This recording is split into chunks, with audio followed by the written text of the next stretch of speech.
You good to go? Sounds good.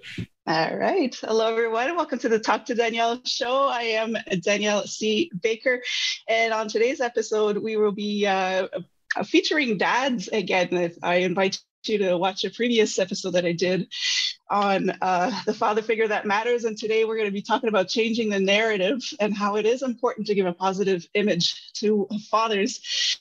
And I have an amazing guest today, Anthony Richard Ray. He's on. He has his own podcast called Dad, Can We Talk? And I invite you to look for it because it does really shed a positive light on fatherhood and on fathers that do show up for their children. So thank you, Anthony, for being on today. I really appreciate it. Well, you're welcome. I thank you for the opportunity. That's great. Now, can you just tell us a little bit about yourself? Just kind of talk about your story and how you got here. Well, for me, I am a father of three. I have a 9-year-old, a 6-year-old, and a 5-year-old. Been married to my wife for 10 years. Shout out to my wife. And really, the way I got here is I became a dad in 2013. And me growing up without a dad, I was just really I made it my thing to make sure that I wasn't what my dad was. And so that was kind of like my start. I was like, I'm just going to be the best dad that I can be, make sure I'm just there for my kid. And then, progressively, as I started having more kids, then I had my second child, 2015, then my third one, 2016. And, just doing regular dad things, taking care of my children like I should, and I always have my children with me everywhere I go. Usually my wife is at work and when I get off work, I go pick my kids up from school and we just go do what we do, run errands, go to the bank, go to the grocery store, go here and there all over the world. And my babies are just always tagging along. If I'm doing ministry, whenever, I just have my kids with me. And I started noticing that people would give me these, what I wouldn't necessarily call them backhanded compliments, but sometimes it felt like that. Like, for instance, one time I was in the grocery store and, this guy, he was smiling at me and he was like, hey, man, he was like, I just really love to see what you're doing. I see that you're with your kids for the weekend. Oh. And I was, I was like, I kind of didn't really know how to react to it because I'm like, no, not for the weekend, just in the store with my kids like I always do. And, I would receive compliments like that a lot. Or, I would just have people, just all the time, just saying, oh, I just really love seeing dads with the kids. But I always felt like they only said it to me because I was Black with my Black children. And I would see white guys all the time doing the same thing that I'm doing, but I didn't really see them getting compliments. And it just, for me, it made me feel like, wow, is that the picture that we have of Black dads? I mean, and I understand it. I will say that I do understand where it comes from, but I'm like, I can go and get 50 to 75, 100 dads right now that I know personally, that's just like me. Everywhere I look, I see dads like me. And so that just made me, one February, I was like, for Black History Month, I'm going to name I'm going to highlight a different Black dad on my Facebook for all the 28 days of February. Yeah. And that's so I did that. And it caught a lot of attention. People were just loving it. And I'm like, man, I'm having a hard time picking a dad for every day because I have so many. And after that, I was like, man, you know what? I need to start a podcast where I can bring these dads on and let them tell their own stories. I shouldn't have to tell their stories for them. I want them to tell their own stories. And it just kind of went from there. Yeah, that's amazing. I'm glad you brought that up because there's definitely a generalization on that. And I worked in daycares, I worked in schools for 19 years. So I see the great dads that are out there. And there were some that backhanded compliment. I'm going to use that. I like how you said that, because I used to sit there going, am I supposed to say thank you, or am I supposed to want to punch you in the mouth right now? but especially since you're the only one they're complimenting. But yeah, there was one where there was no mom. The mom was absent, and this dad was fighting every day to prove himself that he was a great dad, and he was an amazing dad. And I was just like, that shouldn't happen. So it's great, and that's what I like about your show, is you're bringing all these great men that can actually become a new positive or mentor, something that's a positive image for other men, to say, hey, no, we are doing this. We should pat ourselves on the back and change the narrative. Yeah. How would you say that fatherhood changed you the most? When Fatherhood has challenged me in so many ways, man. It's made me see so many things about myself that I didn't know. Didn't know how impatient I was. That's like the biggest thing for me, just working on being patient, as much as I want my kids to do, especially now at the ages that they are now, as much as I want them to, do exactly what I say when I say it. And at times they just don't do it, even today, just now before we came on here, and I was like, all right, whatever, I'm done talking. I got to go do this podcast. And I've been telling them to do the same thing since about 3:30 today. And it's 6 o'clock now, and they're still, I'm like, how is it not done, man? How? Yeah. But every time I start thinking like that, I feel like God just begins to show me ways in my life that I'm just the same, where there's certain things that I shouldn't be doing still to this day. And I've been doing it for years, things that I need to work on within myself. And so it kind of helps me to see that, I just got to be patient with them and, continue to just love on them, continue to give them the discipline that I give them, and, just be patient, and at some point it'll work. They'll begin to change. So, patience has been like the biggest thing that fatherhood has taught me thus far. Yeah. And that's a big one, because you're being tested every day. Every day. Here you think you got in the days that you're like, I got this, I did this. And then they just throw something else at you. And it's funny you say that, because I do that at work all the time. At times I'm at work and I'm like, man, today I'm not going to fuss. I'm not going to yell. I'm going to do all these great things. And on my way home, I'm just pumping myself up. Man, I can't wait to see my babies and all of this stuff. And then once I get them about an hour in, they'll test me. And then I'm just like, oh, here it comes. Oh, no, I'm going to fail again. And I'm like, well, I guess I got to try tomorrow. And I tell myself that I'm not going to be bothered by anything today. I'm going to be good. And then it all goes up in my face within 10 minutes. And that's just normal. So for anybody who's listening in, just know that it's not just you. Everybody's going through this.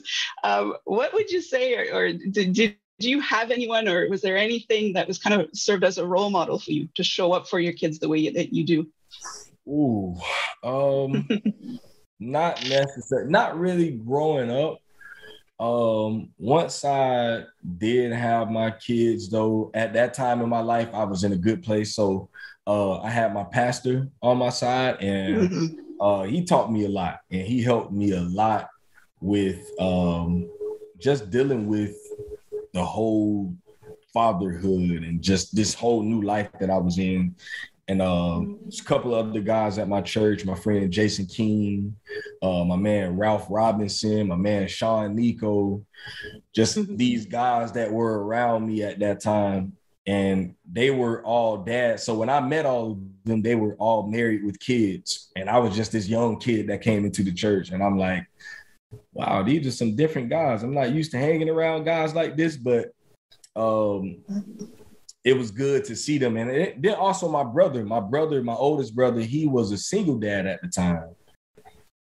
And so just watching my brother take custody of his son and seeing everything that he did, knowing, he was just like me without our dad. And just to see him, he was like a great inspiration for me to see how he handled everything and the pressures of life that came at him. So I had a few guys in my corner as I got older, but growing up, I really didn't see it.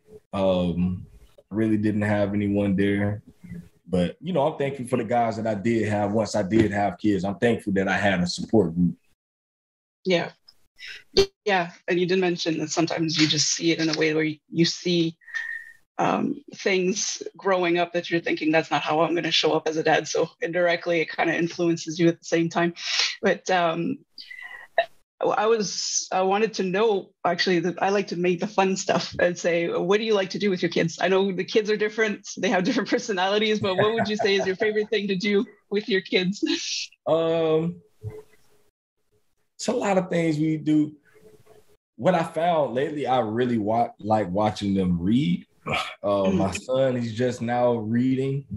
And I was watching him last night. I was helping him with some of his homework. He's in first grade. And just watching him read, I don't know, it just does something to me. I'm like, wow, this is really he was just a little baby just some years ago. And now to see him working out problems and, seeing him happy, I just like to see them happy, honestly. See them excited about doing good in something. So helping them with math, it does something for me to see them solve a problem. And I'm just like, what? Man, yes, give me a high five on that one, man. And then during the week, we go to the gym a lot. I take them out to the playground and let them play. I play some basketball and just let them run around the gym. So that's one of their things that they look forward to every week. And just keeping them busy. There's just giving them things to do other than being in the house on having screen time. So just trying to always keep them busy at all times. Right. Keep them busy and keep them moving. So then that way you get a break later on. Yeah. Exactly. Can you tell us a little bit about Dad, Can We Talk? Can you talk about your podcast? Well, yeah, just continuing on what I talked about earlier, once I decided that I was going to do a podcast, it was funny because I was in the library one day with the kids, just took them to the library, let them read and stuff. And I got on the computer and I was like, I just went on Google and put how to start a podcast. I got my phone notes out and I just wrote all these things. It was just first, I think it was like pick a topic that you're passionate about. And I'm like, and it said you're passionate about it and you have a lot of knowledge about it. And I'm like, well, fatherhood is something that I do every day. And I live this every day. So easy, fatherhood. And then it says something about come up with a name. And when I thought of the name, I went to thinking dad talk. I'm like, too generic. Yeah. I came through some other names. I'm like, that doesn't work. And then something just popped in my head. Dad, can we talk? And I just said it a few times. Dad, can we talk? Man, that sounds kind of good. I'm like, Dad, can we talk? I'm like, yeah, I like that one. And from there, I wrote that down. And I knew I wanted to, like I said, highlight Black dads and, have a podcast where I interview dads about, just getting the stories of dads so that people can hear it from the mouths of these men. And from there, that's what I did. And I started at a radio station. I ran the idea by my friend who was working at a radio station. Shout out to my man, Dirk Jerkins. And he just gave me, he sat down and listened to me for 5 minutes, talk about it. And he was like, man, listen, you already have the idea. You don't even need me. Mm-hmm. And he offered me a free hour of airtime every week. Oh, wow. Come on, man. Seriously? He was like, yeah, man, just tell me when you want to start. I was like, we can start next week if you want. And so it kind of started with that format where I wasn't necessarily interviewing people. I was coming up with different topics and we had segments throughout the hour. And I like that, but it wasn't really what I was aiming for. I did bring a few guys to the radio station to interview them, but there was a lot of politics around radio, certain things you can't do, can't say. It was just too much. And I felt like I couldn't allow my guests to have the freedom that I wanted them to have. And so after about a year, I just told my friend that I didn't want to do it anymore. And honestly, at that time, I kind of got discouraged about it. And I was like, maybe God didn't tell me to do that. So I just let it go. And I totally stopped. I wasn't even thinking about it anymore. And I ended up getting back in school to get my degree. I got into a media communications program at Full Sail University. And when I went there, maybe about 4 or 5 months in, I took a class that taught me how to make a logo. And it was pretty easy. I was like, man, this isn't that hard, man. I'm like, I do have this one podcast that I've been thinking about starting for the longest. And I started playing around with the logo and the current iteration of it. For anyone that might watch the video, it's on my shirt here. And I just started, I came up with this concept right here. Well, the original concept, it didn't match. At first, it was like a silhouette of, you could tell it was like a silhouette of these two businessmen with the suits on. You could tell they were white men. And I was like, it doesn't really match what I'm going for. It doesn't. I want it to look more like the people that I'm targeting. And so I was like, scratch that. And I found the two guys on the shirt. And they just, I don't know, they just kind of, my niece always tells me one of the guys looks like me. And so I was like, man, that looks perfect for what I'm aiming for. And once I saw that and I showed it to my wife and I ran it by a few of my friends, and they were like, man, I love that. I love the concept. I love everything about it. And I was talking with one of my mentors, and he was like, man, you tell me about this podcast every time you come to my house. Why haven't you started it yet? I was like, I don't know, man. And I was like, you know what? Give me a date and a time. You're going to be my first guest. Like, cool. And if you go to my episode 1, that was my mentor. And that's how I got it started, February 2020. And from there, I just started reaching out to all the guys that I know. And now it's to the point to where now people reach out to me on Instagram and email. A guy from England reached out to me a few months back. I interviewed him on Zoom. I've interviewed 2 guys in Seattle that reached out to me. I interviewed a guy in Oklahoma, one guy in North Carolina, one guy in Virginia. So it's just started reaching out with people who were recognizing it. And, it just went from all the local dads that I know. And, so it's growing. Not as much as I know it could. I haven't even put any type of marketing into it or behind it. So, but it's growing. It's been really good. It's been a blessing to me to hear guys call me, or when they see me in the neighborhood or something, they just come up to me and express how much they are appreciative of what I'm doing and for giving dads a voice. So, if anything, if I don't do anything else with the podcast, it's successful to me. And it's reached a lot of people, and I feel like I've given a lot of guys a voice that no one else would give a voice to. So, it's been a blessing. That's amazing. I didn't know that you were the one that created that logo, because it is a really good logo for what you're doing. And the title, that's the first thing that caught my eye was when I saw, I was like, oh yeah, that one's a good one too. That's amazing. And like you said, is the fact that it has an impact on people that don't have that voice. It's really that's all about. So it's awesome. But that brings me actually to my next question is, can you tell us what you see in the transformation when you put a positive spin in for Black dads, especially because that's really what you're just trying to send that message out there. Do you see in those people that come up to you and talk about your show, do you see that transformation that can kind of help the people switch that, to change that stereotype. Yeah, I think I'm starting to see it more and more now.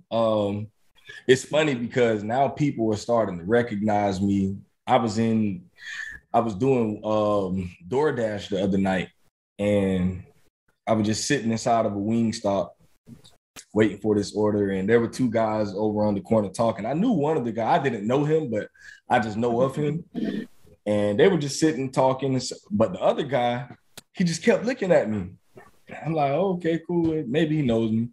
And he stopped talking. He was like, hey, are you the guy that does the one thing, for the men, or something positive for men or dads or something? I think it's like a dad talk show or something. I'm like, yeah, it's Dad. Can we talk?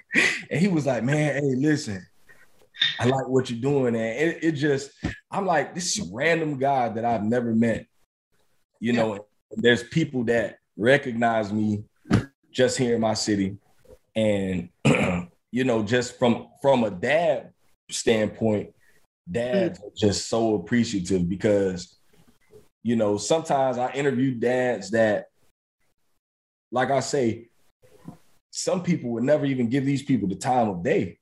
If I'm being honest, they don't have anything going on with themselves or anything, from what society would say. But when I see these guys and I know their stories and I'm like, man, you have so much to say. You have so much to offer, and I know no one else would look at you like you're special and you have anything to say, but I feel like you have something to say. Mm-hmm. You have, guys that I know that are dealing with child support, something that I'm grateful that I don't have to deal with. Guys that I know that are going through custody battles right now, fighting for their children, fighting to even just be able to see their children. Things that I don't have any experience with because I don't have that story. So giving them the opportunity to speak and, after they're done, they tell me that there's a lot of people, like family members of theirs and friends of theirs, that come up to them and say, man, I didn't even know you had all that stuff going on. I wouldn't even knew that you had, that you were fighting for this or fighting for that.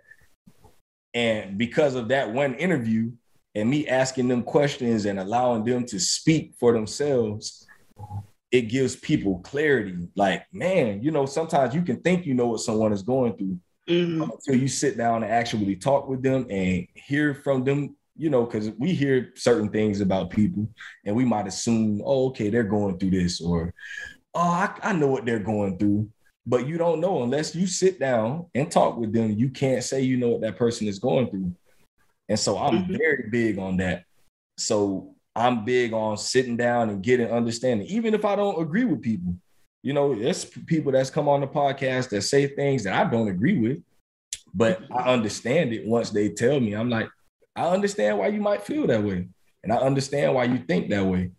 I don't agree with it, but hey, that's not my issue.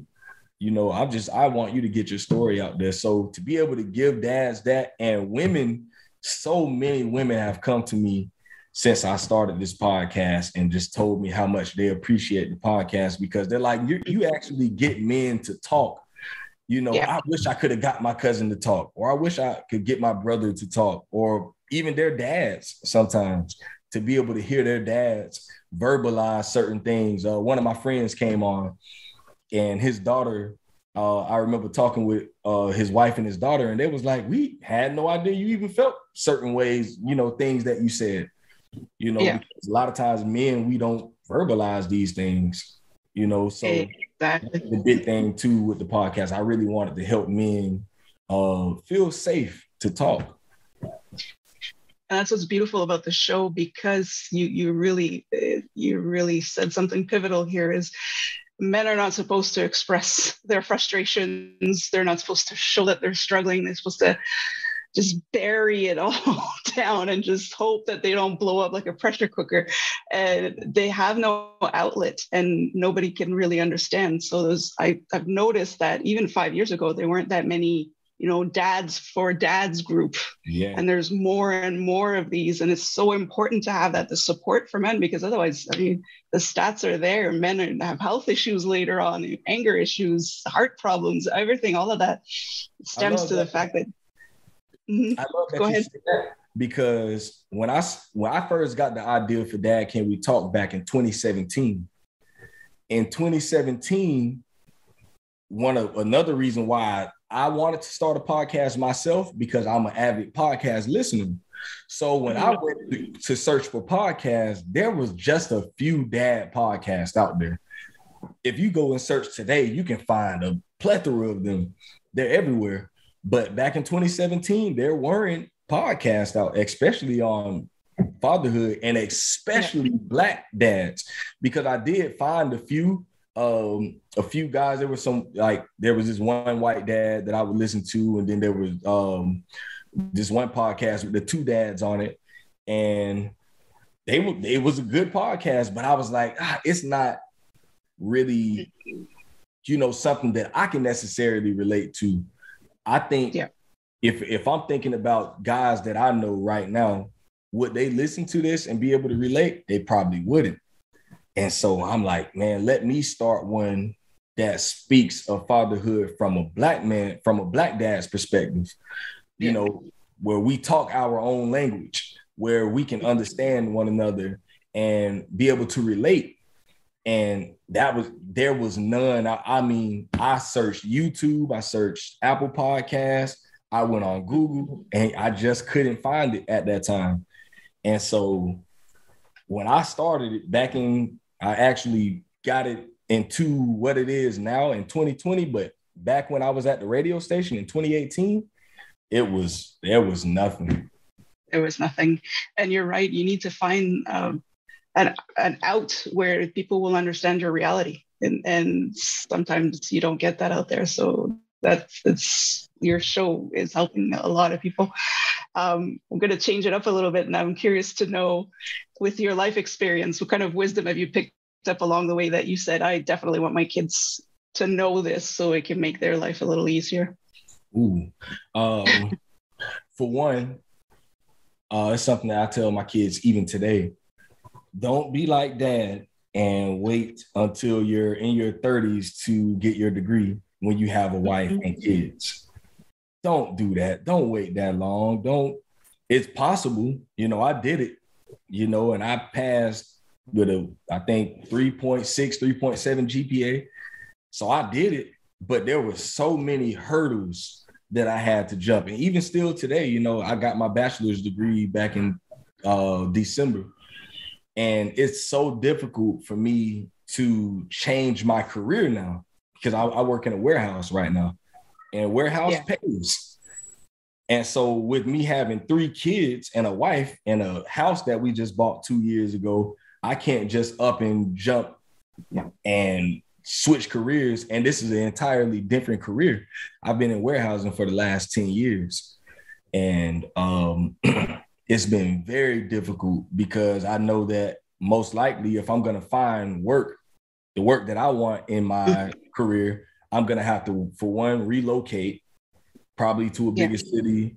And it's just not easy. It's just not an easy thing to just pack your family up and leave and go, and, I did get a job interview, and they were saying it's maybe about 2 hours away from me.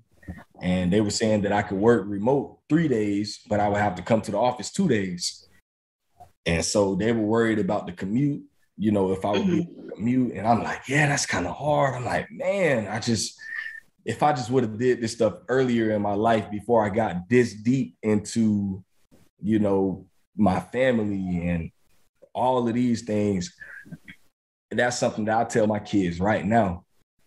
Know what you're going to do. At least have some type of idea and focus in school. It's not difficult.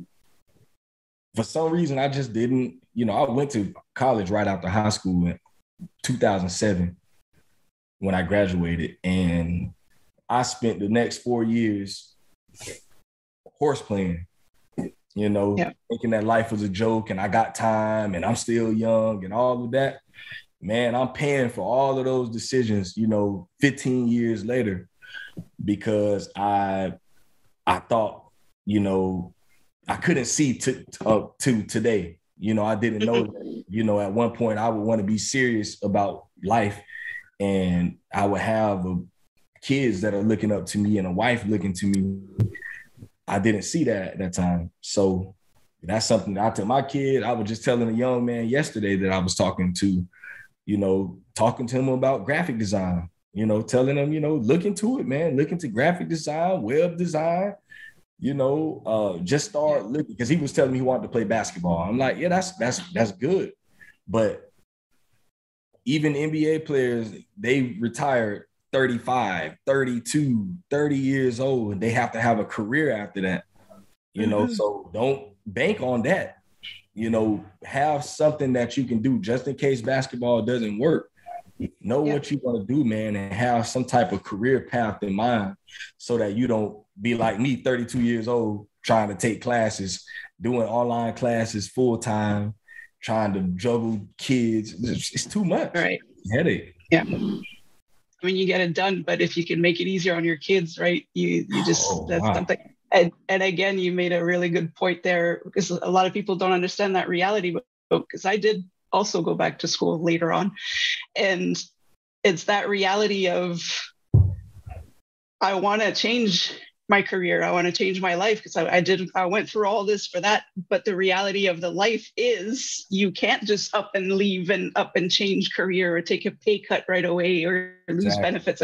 So a lot of people that don't see that will say, well, why aren't they're just sitting on the degree? But the reality is, it's not necessarily possible right away. So it's good advice to give younger kids, and they might not get it, because I know we were told this when we were younger. We're just like, you don't know what you're talking about, but something will stick, and they will appreciate that. I just, go ahead. Oh, no, I said, oh, yeah.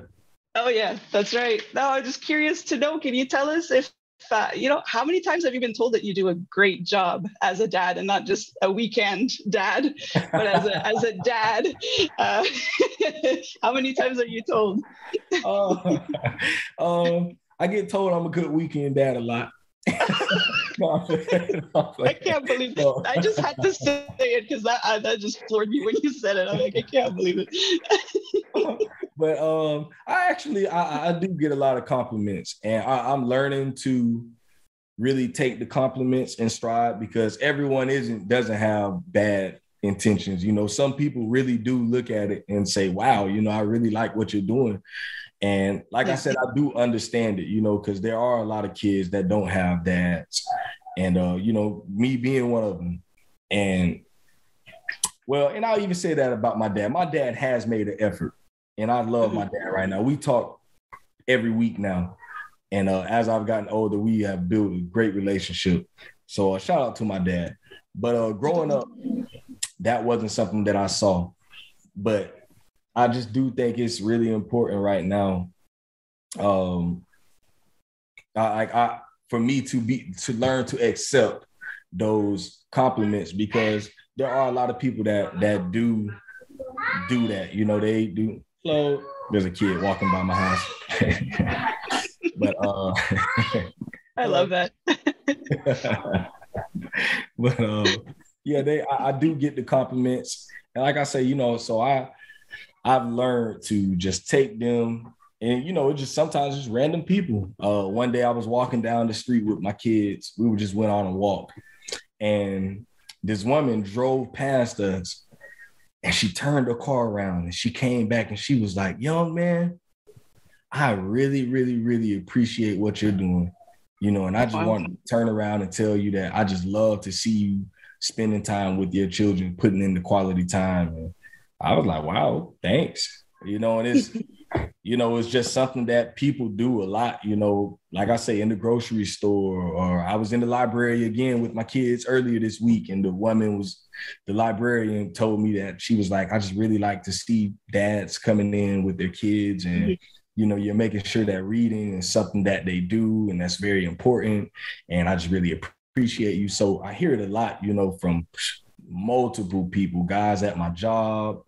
It happens a lot.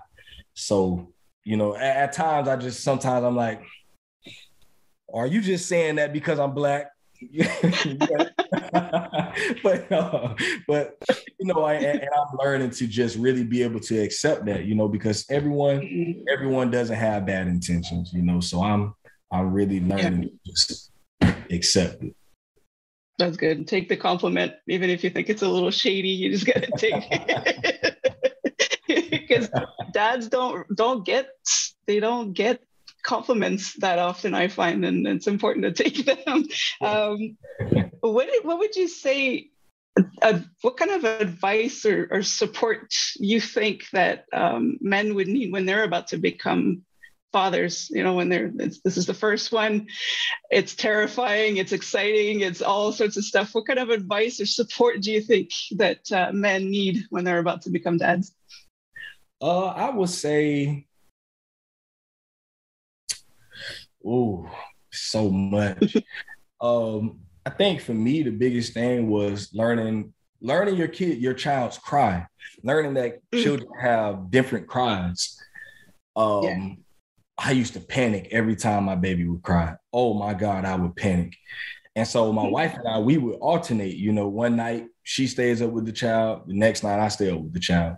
So I remember one night, it was my night, and, I'm up 2-3 o'clock in the morning. And, at that time, she was little, she was still eating 3 times a night, every 3 hours. And, I woke her up, I fed her, and she was just crying. I'm like, oh my God, is she about to die? I'm like, maybe there's something wrong with her. Maybe she's about to die. And, she was maybe a week old, maybe a little over a week. And so I called my mom and I was like, Mom, I think I can't get the baby to stop crying. I think I'm about to take her back to the hospital. And my mom was like, to the hospital? She was like, I was like, I know, I fed her, I burped her, I'm walking around carrying her, and I'm doing everything, and she just won't stop crying. I think it's something wrong. And she was like, boy, she might have gas. And she was like, you should go to Walgreens and go and buy her some Gas X. And I was like, oh, okay, cool. So, I packed her, got her, put her in the car seat, drove down the street, because Walgreens is right down the street from my house.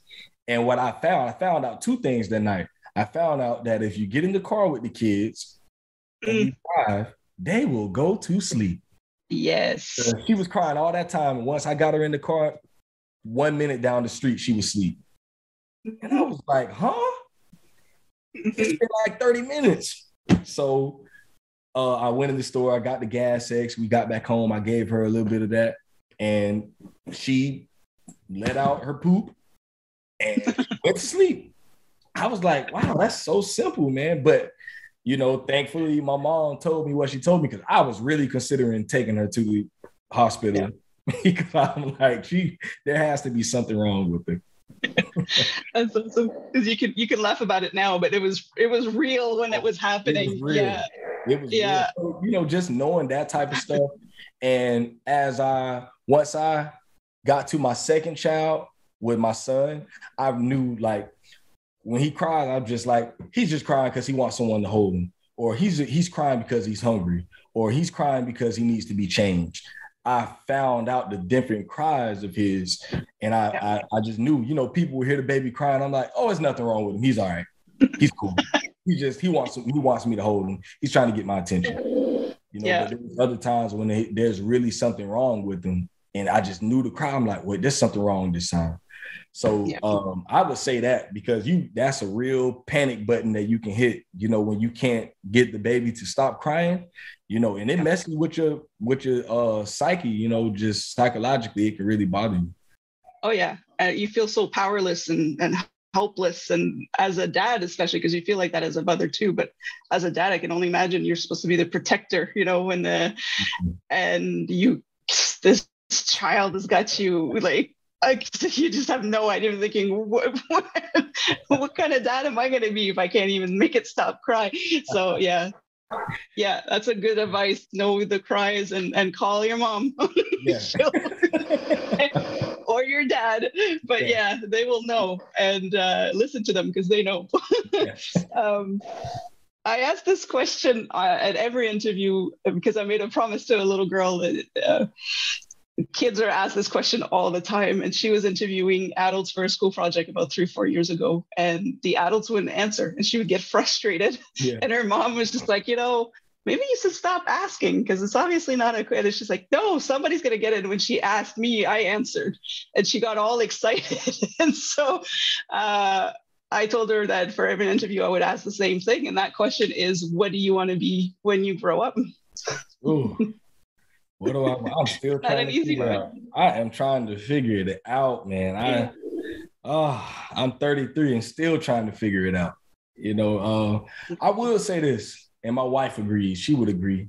I would love to just talk for my life when I grow up. Just talk for a living. I would do that every day, all day, just talk and meet people. And I could do that for the rest of my life if I could and get paid for it. Oh, my God. I would do that all day. Sign me up. That's a dream, and you're doing it. You're somehow doing it now, but yeah, that's a good thing to do. Yeah. That's what I like about asking this question is because, when you're not a child, I understand now how hard it is for a child to answer to because we can't even answer it, exactly. But that we're actually picking stuff that we want to do. As opposed to, I want to be a firefighter or I want to, the typical stuff. But we're actually thinking about stuff we actually want to do. So it's a fun question to ask. I really appreciate everything that you shared tonight. It's going to help a lot of people. And I just wanted to know for anybody who wants to listen in on your show, to reach out or to follow you, where can they reach you? You can find me on Facebook at Dad Can We Talk. You can also find me on Facebook by my name, by Anthony Reshad Ray. You can find me on Instagram at Dad Can We Talk. You can find me on TikTok at Dad Can We Talk. I don't use that as much. You can find me on Twitter at Dad Can We Talk. I don't use that one as much. And if you want to find the podcast, you could find me on Spotify, Apple Podcasts, Google Podcasts. You can find me on my website at www.dadcanwetalk.com. All my episodes are streaming there. My YouTube page is also on there, or you can just go to YouTube and type in Dad Can We Talk. I'm just everywhere. If you go on Google and just type in Dad Can We Talk, I usually come up within the first 3 entries. And yeah, that's how you can find me, or you can email me at dadcanwetalk@gmail.com.